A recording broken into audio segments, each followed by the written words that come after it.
మొన్నొక రోజు ఓ 16 ఏళ్ల యువకుడు బాగా తాగేసి రాత్రిపూట రోడ్డు మీద డివైడర్ గుద్దేసి చనిపోతే ఆ బాధతో రాసిన కవిత.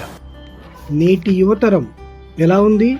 అయితే అతివృష్టి లేకంటే అనావృష్టి, ఇది ఇప్పటి యువత జీవితం.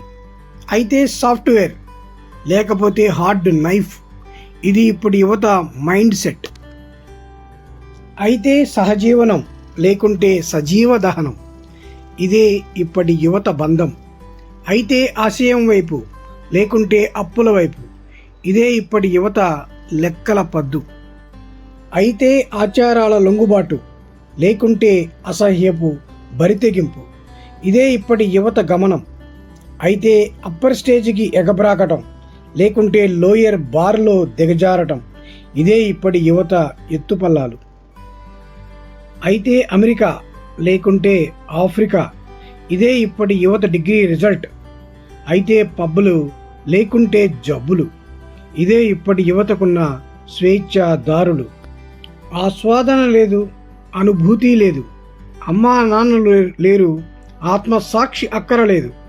ఉక్కు నరాల యువత ఇప్పుడు ఉక్కపోతకే భయపడుతుంది. ఉగ్గు పాల నుంచే ఇప్పుడు ర్యాంకుల పాలైపోతుంది. అడ్డదారినే రహదారిగా నమ్మేసుకుని అర్ధరాత్రి నడిరోడ్డుపై అసువులు వదిలేస్తుంది. అబద్ధాలనే ఆదర్శాలుగా నమ్మేసి భూతద్దాలకు అమ్ముడుపోతుంది. బూతుల్ని కూడా బజారున పడేసి భారతీయతని భుజాలు దించేసుకుంటుంది.